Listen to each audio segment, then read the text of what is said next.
Bonsoir, je suis Margot et je vais vous raconter comment je suis passée de essuyer des nez d'enfants à essuyer des lignes de code. Tout a commencé avec un master et à la fin du master, j'ai dû faire le concours d'enseignement. Un concours qui se déroule tous les ans à une même date partout en France. Eh bien, ce concours tant préparé, le premier, je l'ai loupé. Voilà. Mais j'ai eu la chance de quand même être enseignante parce qu'on m'a embauchée en tant que contractuelle, donc maîtresse remplaçante. Et pendant une année, j'ai fait plusieurs écoles sur Toulouse. Donc c'était parti, la vie de maîtresse, je m'éclatais vraiment. C'est parti pour les galettes, les gâteaux d'anniversaire, apprendre la souris verte. C'était trop bien, c'était l'éclate. Même si j'étais mise dans des situations parfois un peu compliquées, mais c'est pas grave, je m'éclatais vraiment dans mon métier. Et à la fin donc, de cette année, il a quand même fallu que je repasse mon concours, parce que je n'étais pas vraiment officialisée.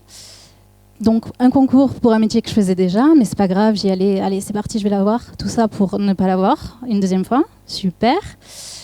C'est pas grave, on va réussir, on va faire autre chose, on va continuer les petits boulots.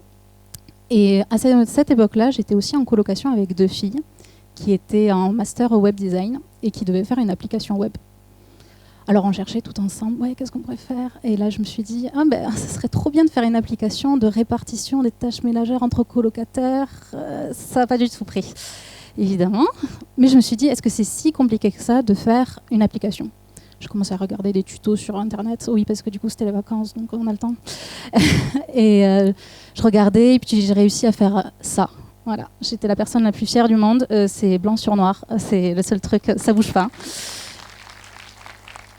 Mais bon, du coup, plus les vacances, donc je laisse cette question de côté et je continue donc à faire des petits boulots pour repréparer le concours et pas l'avoir une troisième fois. Donc c'est tous les ans, hein. Donc là ça fait déjà 3 ans. Donc bon, stop, qu'est-ce qu'on fait? On va se reconcentrer, qu'est-ce qu'on va vraiment faire dans notre vie? Je me suis rappelée de ces moments de code. Je n'y connais rien en métier de développeuse, mais bon, c'est pas grave. Allez, allons-y. Faisons un truc très challengeant. Et j'entends parler du wagon. C'est une formation de 2 mois pour apprendre à développer, à coder. Et donc, je me dis, allez, banco, j'y vais. Donc, la formation se passe à Marseille à ce moment-là, et ça se passe très bien. On est toute une équipe, en fait, toute une classe où il n'y a que des gens qui se réorientent. Personne ne sait coder, c'est pas grave. Et au bout de ces 2 mois, on est tous motivés, c'est bon, on sait trop bien coder et tout, c'est trop cool.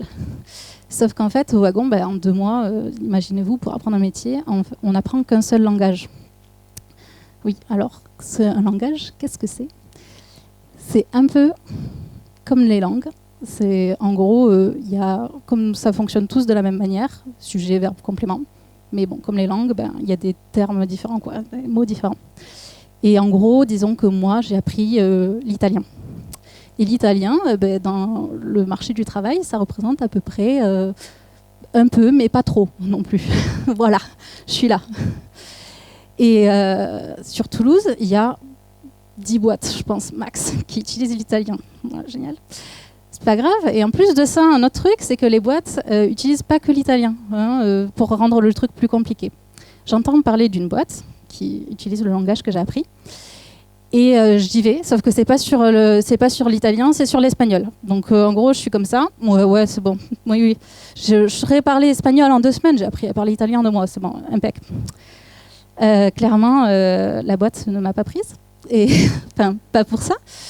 Mais en fait, la boîte que je rencontre, c'est ILEC. C'est un fournisseur d'énergie verte, made in France. Et je leur ai quand même un peu tapé dans l'œil, je crois, parce que j'ai pas été prise sur le stage d'italien, mais ils ont ouvert un stage pour moi. Trop bien. En fait, c'est parce que pourquoi? Et ce que j'ai appris plus tard, c'est que en fait, je suis un peu écolo dans l'âme, et c'est des valeurs qui comptent pour eux aussi. Bizarrement, on m'a pas pris pour mes compétences, on m'a pris pour mes valeurs. Waouh, surprenant.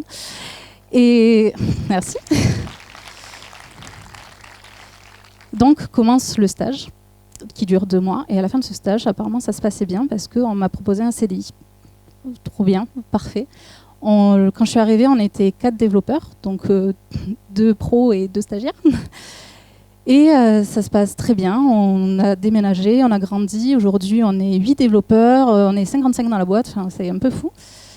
Et en plus de ça, ce qui est génial, c'est que tous les jours, j'apprends parce que ma boîte a eu confiance en moi et a misé, on va dire, même sur moi et a décidé d'embaucher des gens pour m'apprendre mon métier, pour apprendre le métier que je fais, quoi.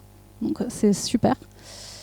Et alors là, la question que je me suis dit, donc on a vécu des déménagements, voilà, on n'a pas tout cassé, je vous rassure. Et on est juste les voisins parce qu'on est en plein Capitole. Donc ça se passe trop bien. Et là, je me suis dit, quand on m'a proposé ce soir de venir, je me suis dit, bon, qu'est-ce que je vais raconter ? En gros, la question que je me suis posée, c'est qu'est-ce que je dirais à moi, la Margot, de quand j'étais maîtresse ? Parce que j'aurais jamais parié là-dessus. C'était vraiment un challenge de faire quelque chose de totalement nouveau. Je me serais dit, ça va aller. C'est pas parce que tu as fait un métier que tu aimais que tu vas pas faire un métier que tu adores. Et fais attention quand même parce que tu risques d'y prendre goût. Parce que je pense peut-être déjà à ma prochaine reconversion, même si c'est pas pour de suite. Une fois qu'on l'a fait, on peut tout faire.